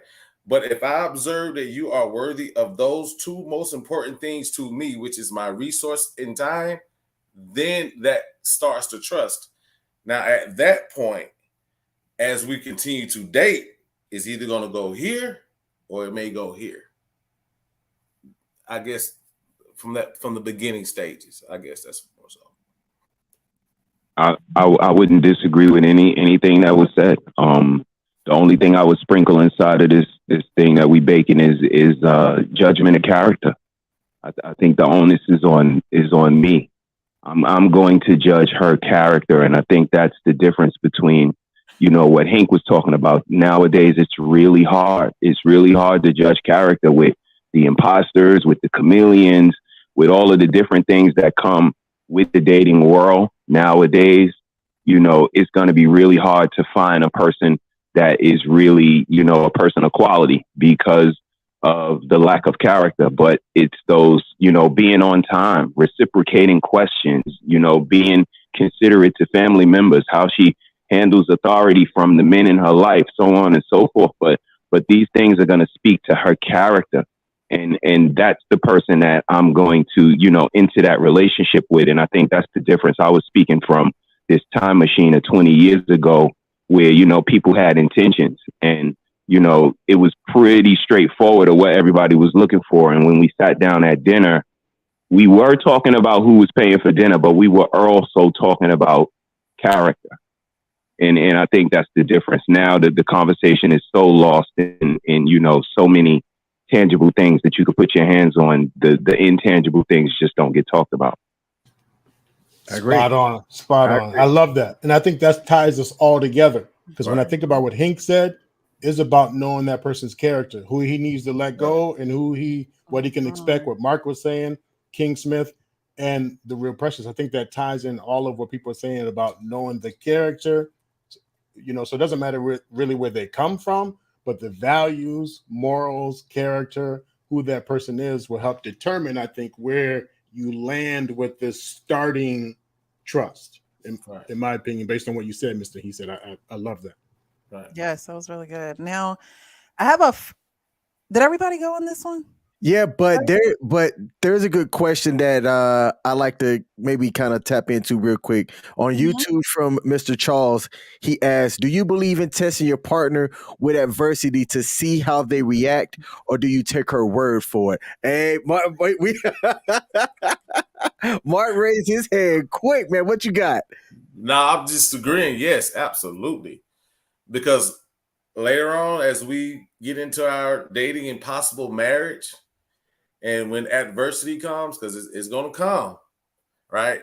It's good to test it. And I definitely like to test it in the beginning to see if we can recover later on, as far as being a visionary. So for me, I think that's, and typically I'm a sometimes overly opinionated person. I like through conversations, a lot of times you can kind of kick the tires a little bit and see what the actual conversation is going to lead towards based upon those conversations. If she gets loud, hangs up, and we can't communicate, that lets me know moving forward that's not for me. So definitely. So I believe that the true test of a relationship is how an individual deals with certain adversity, but I struggle with the thought of intentionally testing somebody just to see how they'll deal with it. Not intentionally. No. Well, can we clarify testing? Because if I'm only giving bite-sized, vulnerable information in a way to see how they handle that, manage that, that's a form of testing. If I'm intentionally having my boy come over with his shirt off, sweaty and six pack, listening, and I say, "Oh, I got to step out." Are we talking about those type of tests? I don't know what Mr. Charles was talking about, but that's what do we mean by testing? Okay. So men give tests because women naturally, I think, test men, and I don't know if it's necessarily intentionally. I think it's not intentionally for me. Yeah, I think that it's are you who you say you are, and I think that's on both ends. Are you who you say you are? And not to say that someone is being an imposter, but if you say that you're a kind person and you love everybody, yet because the menstrual is here now, that's done gone out the window, and you don't have any awareness of who you are and what you're doing and what's coming out of your mouth, and now you're using it as an excuse. And I'm just being honest. I think it's just the testing on both ends is going to happen. Period. It's going to happen. Now the intent on the testing is whatever that person's intent is, but usually it are you who you say you are. Yeah, I've told my daughter I never want to hear her say to me, "My bad, Dad. I am on my cycle." I'm like, to me, that's an excuse. I don't want to hear it. And if I say that to my daughter, I will say that to every woman in my life. But my bad, I didn't mean to cut you off. Anytime you ask a question, that's a test. Anytime you ask a question is a test. So we do it all the time, realizing we don't do it. If I ask you a certain question, I'm testing, first of all, see if you're going to be honest. I'm testing you also what's your answer going to be. Is it going to be a logical answer, a reasonable answer? Or are you just way out there with your shit? That's a form of a test to me. So am I going to test it? Hell yeah. Look here, guys, if you are looking to marry, or you dating to marry, dude, you better do everything you have to do to see what you're about to invest in. Because you don't realize how much you have to lose until you lose it. Yeah. You have too much to lose. And some people say very little to gain. Depends on who you ask. But you have to inquire, test. Look, the beautiful thing about YouTube, we get a lot of scenarios. We see a lot of situations the beautiful thing about social media, you see a lot of scenarios. You see a lot of tests. I'm gonna put it up on screen. What do you think about that? Right then and there, I just gave her a test. Are you gonna pass or are you gonna fail in your answer? What are you gonna say? What's your answer gonna be? Are you gonna give me some selfish answer? I wouldn't do it. I wouldn't give her nothing. I wouldn't do this. I wouldn't give nothing. Oh, okay. Now I'm taking notes. Now I'm logging this shit. Okay. This selfish ass heifer, she ain't gonna make it. I'm gonna go and get me 20 goddamn minutes, and I'm gonna give her a lifesaver, and I'm gonna get the hell out of my house. Yeah, this ain't gonna go down like she. This won't be done but one night. I'm enjoying myself, but that's all it's gonna be is one night. Why even waste your time enjoying yourself with that one night, man? I think of that as a waste of damn time, Hink. Ah, shit. Anytime you get to bust a nut, it's never a waste of time. Now, see, you still think about that camera you're gonna have for that ass you seen at Sam's. You gonna get yourself out with that Jergens. Man, if I don't have to use the Jergens, I don't want to use it. Even if she's starfishing, I don't care. Ain't that it? You lay there if you want to. I'm gonna get mine. But get yours when I come back. You know, a couple of things to consider. And I saw someone wrote quiz versus test and assessing. And Mr. Charles explained a little bit more that, you know, before you buy a home, do you inspect? Before you buy a car, do you test drive? A couple of things to consider. And I've heard it before, and where we talk about going through the seasons. And what I talk about is going through stimuli, because the conversation at 2 p.m. hits differently at 2 a.m. And so the stimuli really is what qualifies for me with part of this questioning. Doing the work that I do, I'm damned, because if I tell someone what I do for work, then any question after that, are you analyzing me? So I just tell them I'm a garbage man, I deal with shit all day, and then boom, that's it. Because if not, every single question after that, you're analyzing me. But we ask questions to receive the information and to enter, and then to figure out what we're going to do with that. We ask questions to see how far we can go, to see how they manage. But then do we ask the right questions if we're actually quizzing? You know, how do you argue? How do you fight? Are you a ghoster? What's your level of, you know, temperament? What do you like in public? Do we ask those questions? And then the test that we do, if we have a person who, you know, I leave out $20 to see if they're going to steal it, right? Or that's Hank. So what type of test? I got $1,000 for ones, baby. yeah. And then the last part of that is don't let that one upfront test go, because we deal with, and I think back to what Mr. He said was saying, we deal with a lot of imposter syndrome. So there are people who emotionally they have this desire to be with you, and they don't want to fail.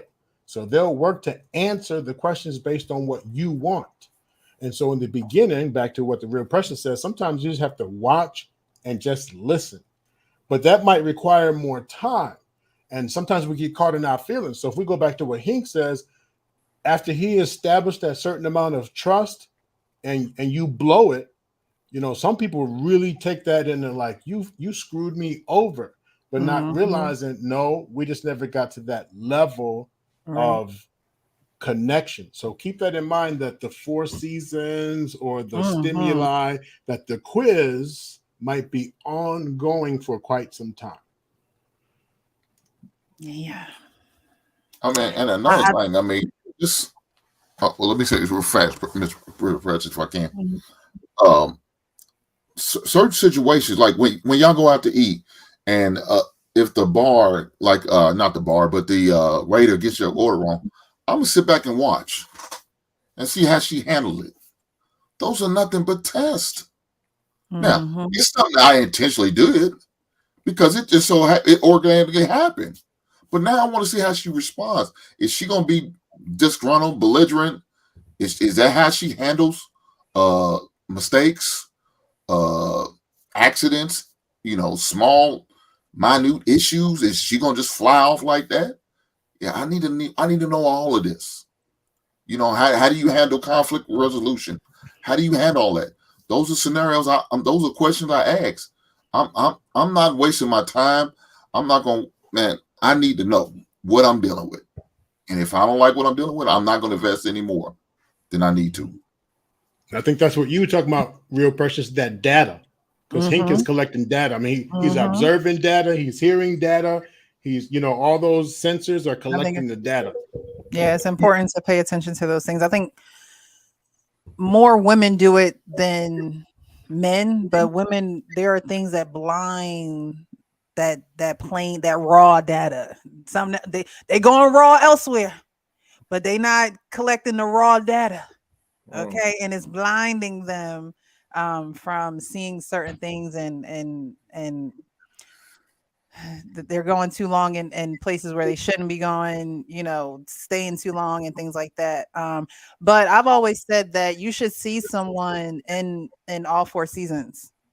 I've always said that. I'll always say it. I think that you should be able to get to know someone in all 4 seasons, because that's usually that's what relationships are, highs and lows, and I'm sure Mr. Heath said will be able to, attest to that. And so I'm sure he's seen his wife in seasons. He's seen her when, she's smiling and joyful and happy. And then he's seen her when she's crying and feel like the world's on top of her.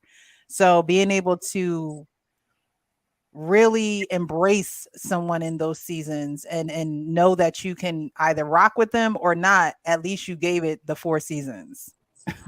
And because I like what you said, but I just want to add seasons and stimuli. So Mr. Heath said, how many years of marriage? 18 or how many? 18. All right, 18.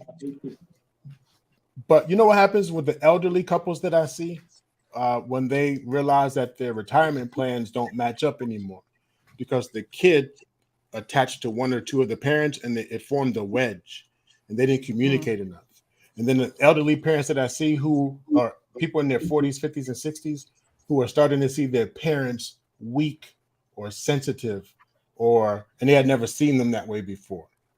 And the fear that comes with it. So we learned all these other things about each other, but I've never learned how you manage when your parent is some kind of way.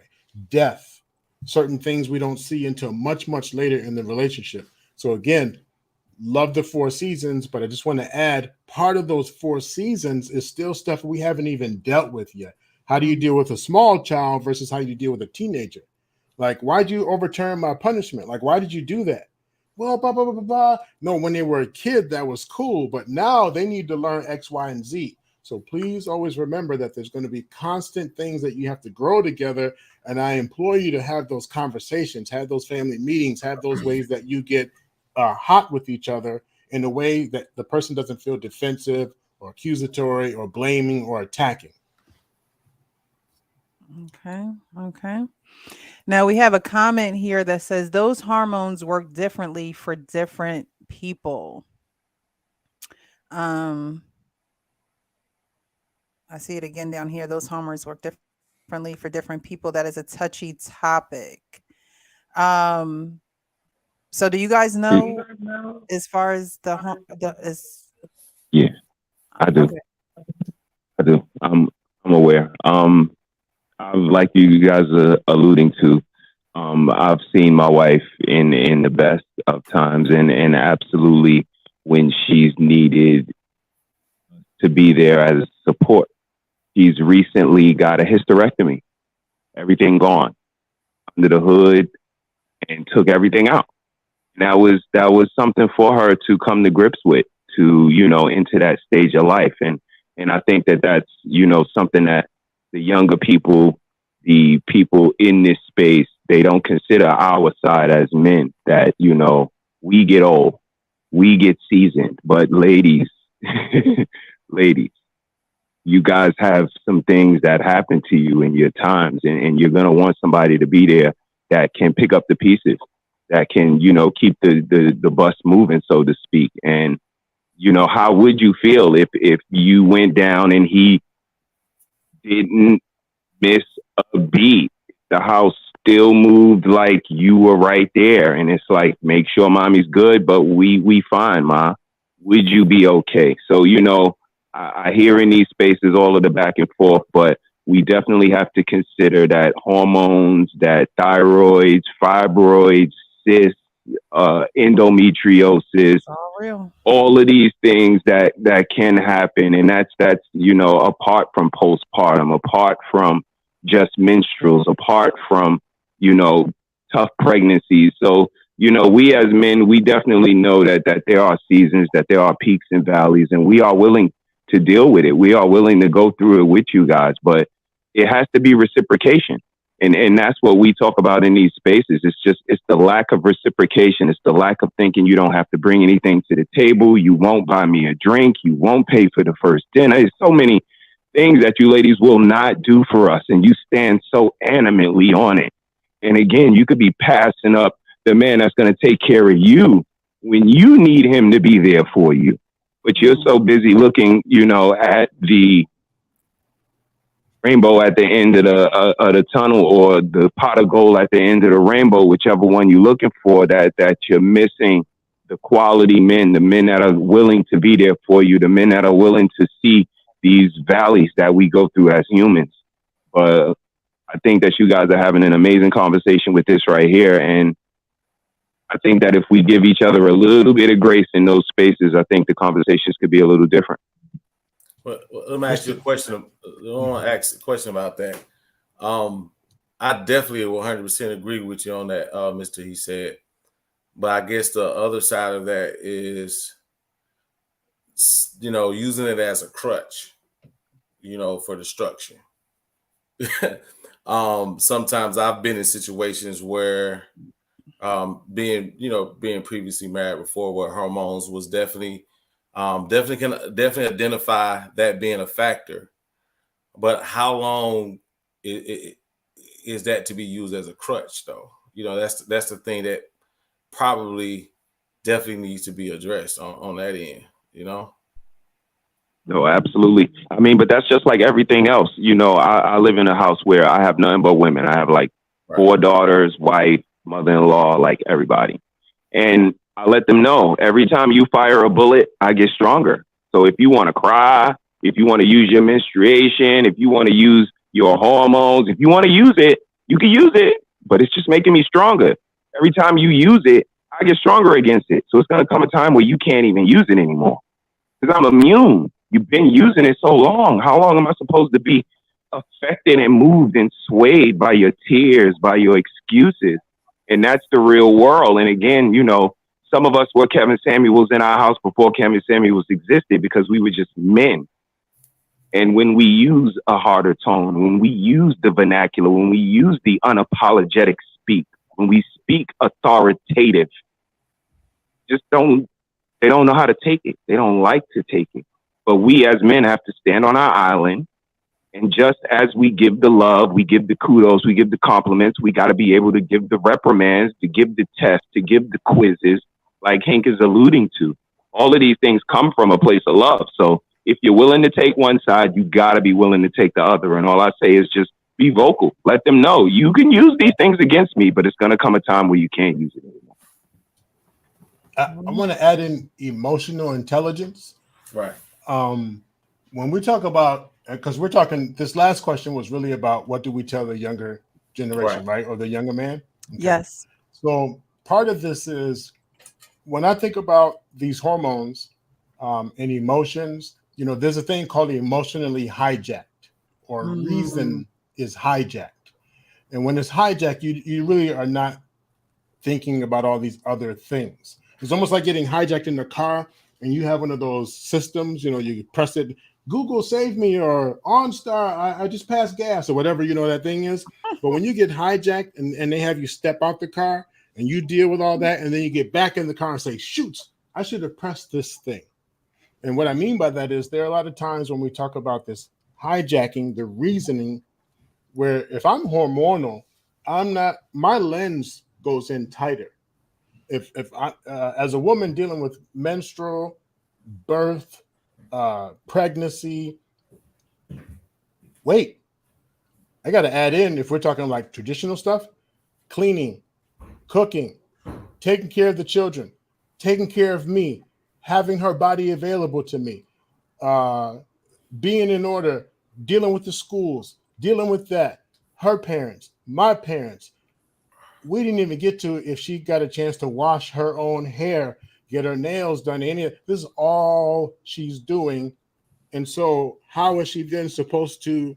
So, I want to add an emotional intelligence for the man. I want this younger brother to know sometimes it's your responsibility to not just run your house, but or in relationship, but to really be able to manage who you have as your partner.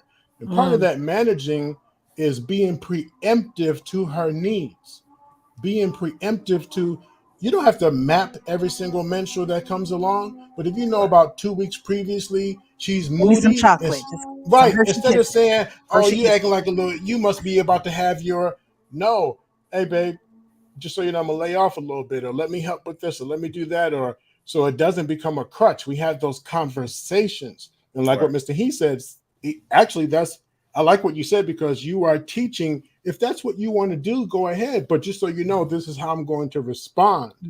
So it's being able to help that person understand you don't have to do it this way, but if you do, here's how I can support, and not just assume that they're just doing it just to.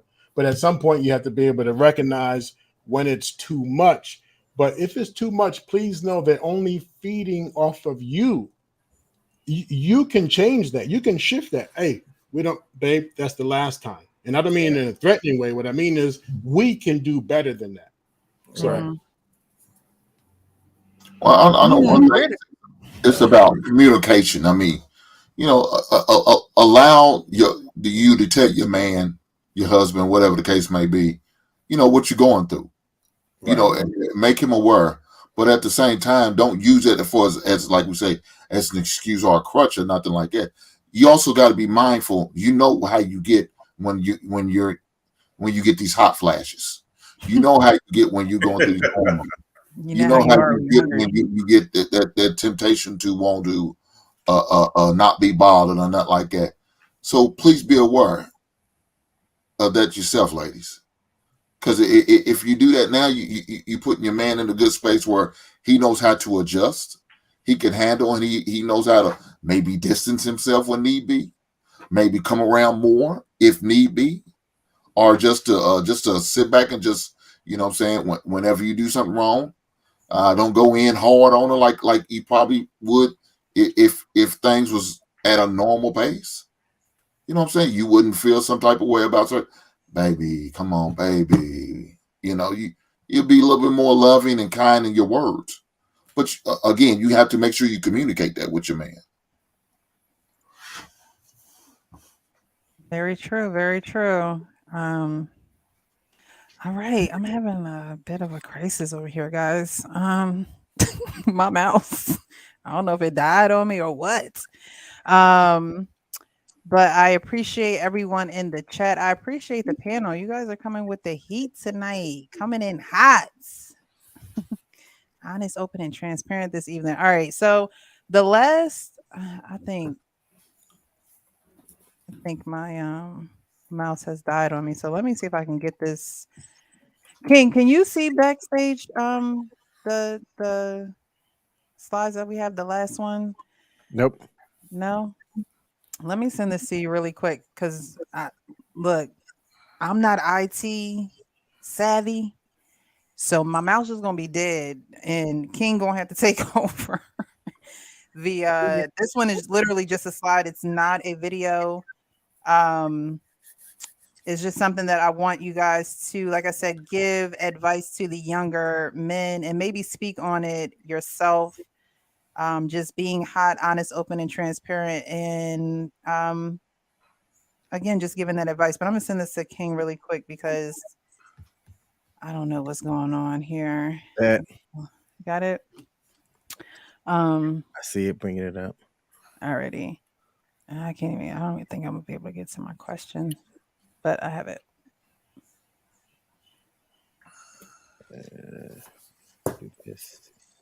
Thank you guys again for being here. If you haven't, definitely hit that like button. Tonight has been a really good conversation. You guys have been really dropping some gems. I think that people are in the chat are really enjoying this conversation. So I appreciate you.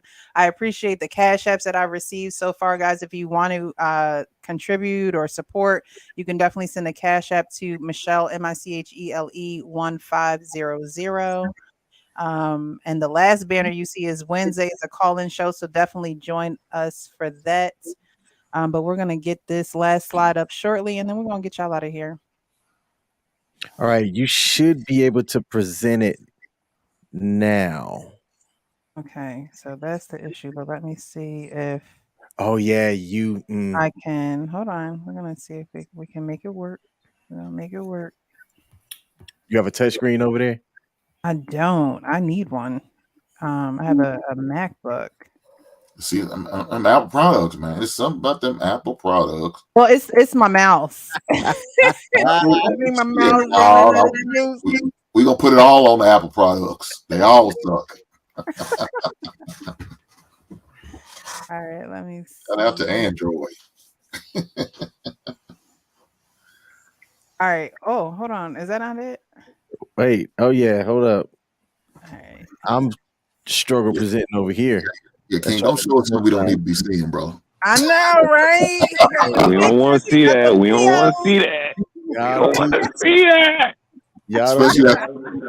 Especially after you like to film women in Sam's club. Hey, those that know me know I'm trying to see some stripper midgets. That's all I'm saying. Welcome to Precious After Dark. Please hit the like button.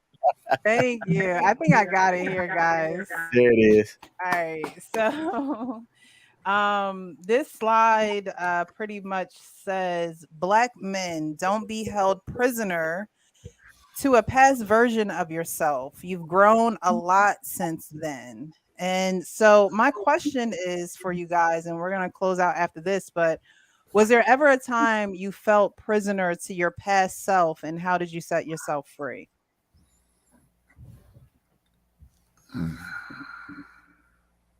Or is there Hell yeah. Hell yeah. Prisoner to your past self, and how did you set yourself free? Turning 40, I definitely did feel prisoner to my younger self, and turning 40 gave me the permission. It kind of gave me, in my opinion, a veteran status, because I come from Brooklyn, Bed-Stuy.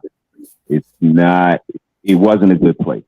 It is now. It wasn't always.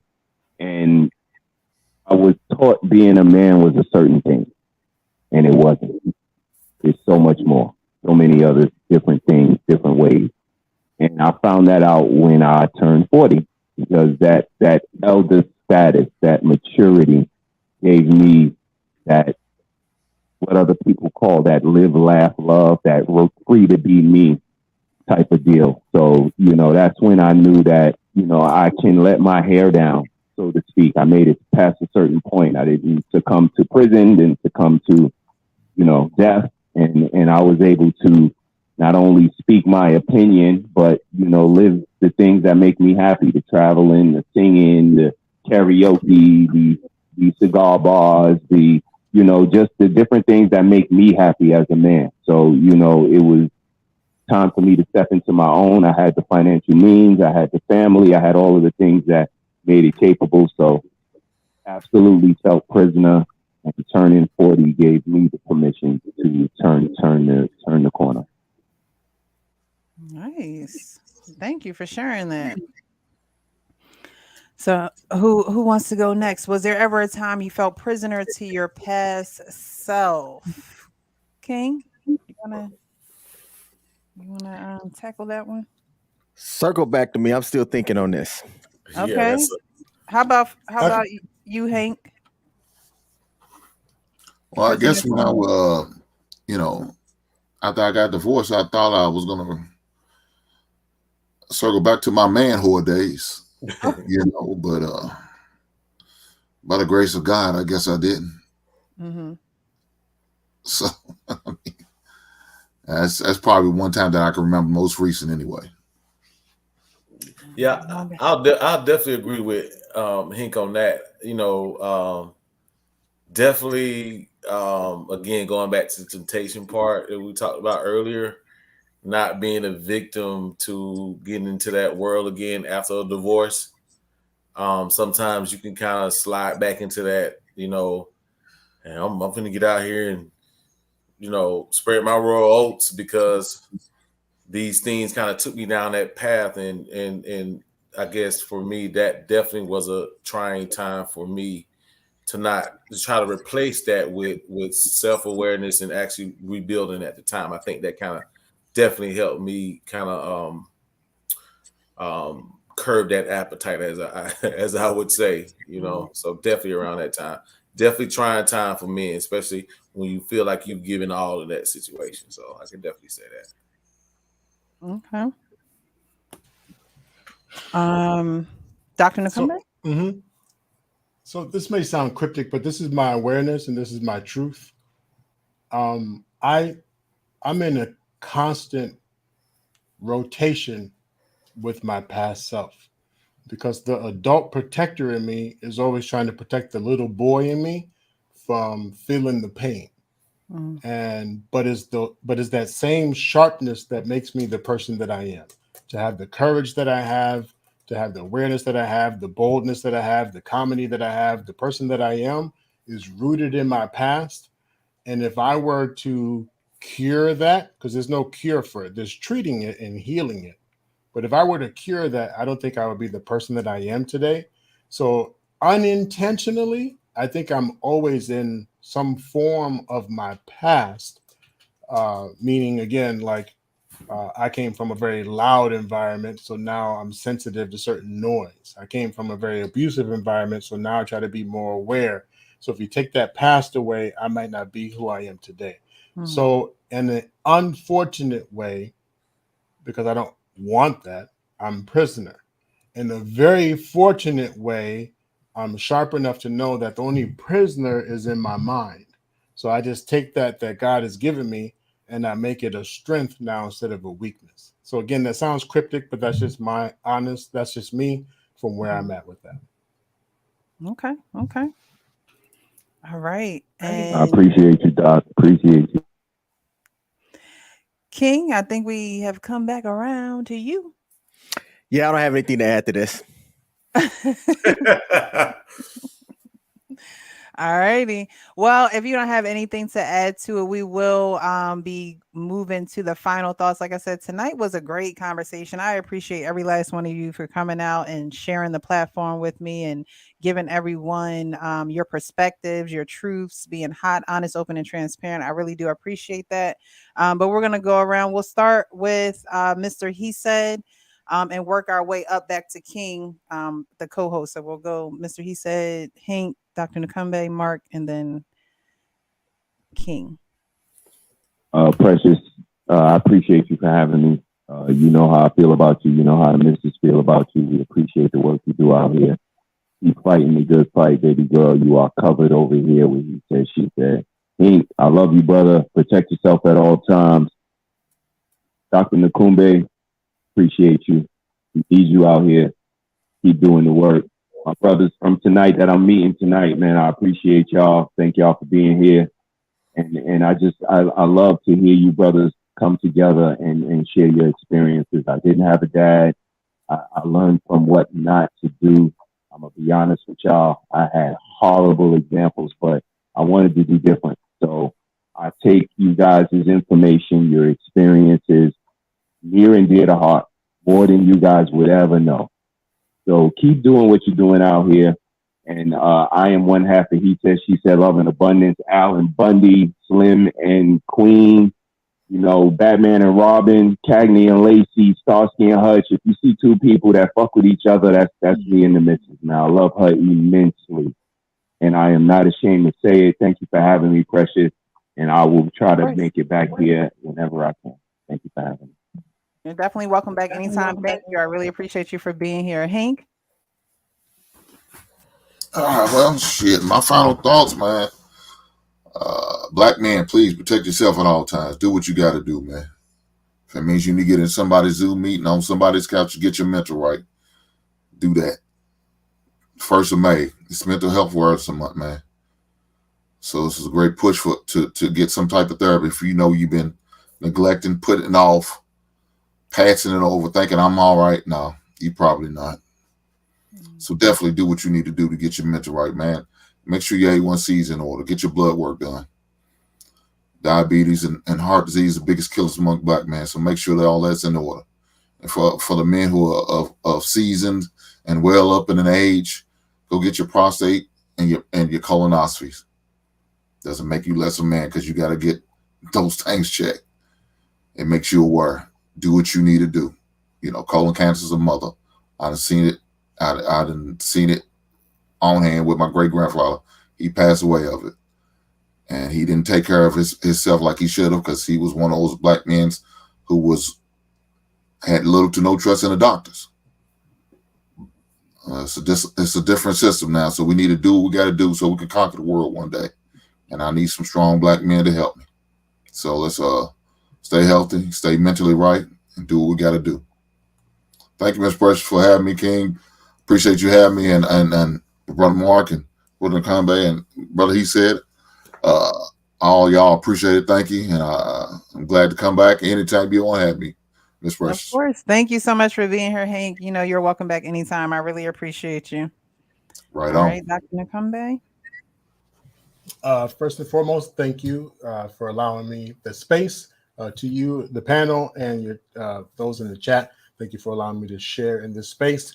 I love the collaboration because there's no one right answer, or my answer is not the only answer. So I love being able to share, learn as much as I teach. I thank you also for allowing your sacrifices and the courage to allow for these conversations. There's a difference between people who are just yapping and talking versus those who are actually engaging and having these conversations, especially in the YouTube streets. With that being said, my final thought for tonight's show, with all seriousness, the PET. So please do your best to stay aware. If you can raise your awareness, if you can find out some of that root stuff that's going on, and you are able to put your pride in check, if you are able to understand how you operate and why you operate, and you can teach that in a way where you don't feel super vulnerable or exposed, but you can actually teach your partner so you have more of a partnership. And you can have any religion and any all these other things and certain types of relationships if you want, but the best ones to me, in my opinion, both professionally and personally, are the ones where you communicate and you have a safe space to have those conversations and to be HOT and all that stuff. So thank you again. Blessed to the panel, to everyone who was here tonight, and I look forward to seeing you guys again. Take care. Thank you so much, Dr. Nakumbe. All righty, we have Mark. All right. Hey, I appreciate the whole conversation tonight. I'm a new Jack. I do appreciate the information that was given. And I think, the doc said it earlier, as far as, men getting together and really having a real conversation is definitely important without the, back and forth type things that you see in the YouTube world. And I can definitely say learned a lot. I think every day is a learning process for me. This definitely has actually added another layer into that particular information of knowledge that I'm seeking every day. Other than that, that's it. I really enjoyed myself, and hopefully we can do it again. All right, definitely. You're welcome back anytime. We'll chat, and I appreciate you for joining us this evening. Thank you so much. Okay. All right, have a good evening. Thank you. All righty, King. You got All the right. last word. So last words, final thoughts for me. I think that when you can master something, right? Master something, whether that's keeping your pet on a leash, which was pride, ego, and temptation, or you can master being hot, honest, open, and transparent. I think when you can attain any type of level of mastery that makes you a better person, it invites and improves the quality of people that you'll attract or that you'll allow to stay in your orbit as well. And then I think the other thing to add that we've learned tonight is that if you're a 6'4" Amazon or a midget stripper, Can y'all hear the music? Is the music playing? The music. It's been a My name is while. King Smith. You know, being a 5'8" light skinned bald head brother has some advantages and some disadvantages. But for me, if you 6'3" and built like an Amazon brick house, King might be willing to pay for your tuition. That's all. But for real, thanks for having me on, Precious. I Of appreciate it. course, of course. Thank you so much. All right, guys. Well, that is the show. I appreciate all of our panelists this evening. It's always good to get some understanding as the guys are able to share with us. They're hot, honest, open, and transparent about what's on their hearts, what's on their minds. And what I love most about it is, no one has really arrived. Everyone is still learning. I like how some of the panelists said, hey, look, I'm going to put this in, my repertoire. We're all still learning. We're all still understanding. And so I really appreciate everyone that has come through this evening. If you haven't, definitely like this broadcast, share it to your friends. Let them know the Real Precious over on YouTube. I'm on Instagram. I'm on Facebook. I'm on TikTok. The Real Precious out here. Okay. I'm out here. Wednesday we have a show at 9:00. It's a pull-up call-in show. So much like this, probably more so co-ed, no women jumped on the panel tonight. So Wednesday we want to shake it up. We want to mumble it up, have some men and women on the panel. I may change some of my topics. I know I have a thumbnail out there already. It's supposed to be ladies' night, but some of the ladies couldn't make it. So we may switch it up, or I may just throw some things in there. We'll see. King, I'm actually glad that you were able to dual cast. Lady Di tried last week, but I had a setting that I didn't have that allowed you guys to do that. So I'm glad you were able to do that on your channel as well, so your viewers were able to tune in. But definitely tune in on Wednesday, 9:00 p.m. Eastern, the same time, same place. Tonight's show, just like every night show, is sponsored by jecreativehosting.com. If you guys go to therealprecious.com, you'll see my lovely website.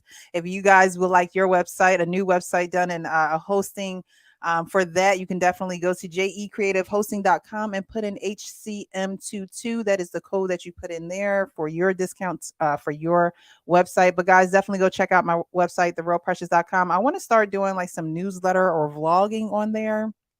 Also, I had put on my wall that if you guys have any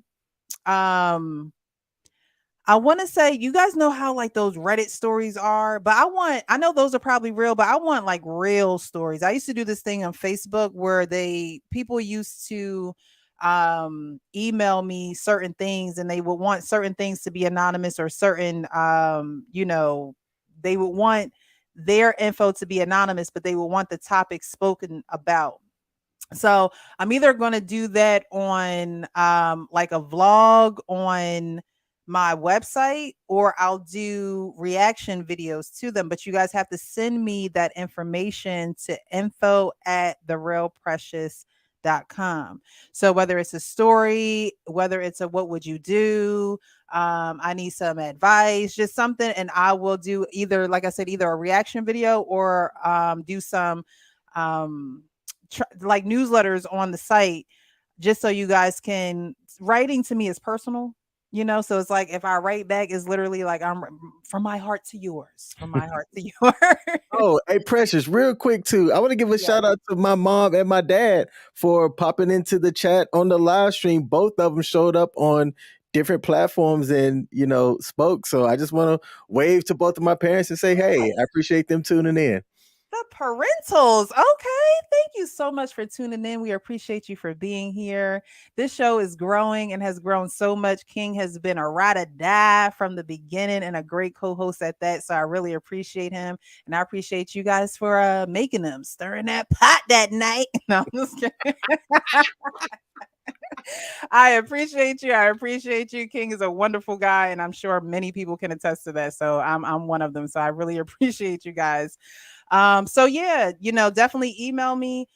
We will be back on Wednesday. Tomorrow's Tuesday, so I'll be on the modern dating panel.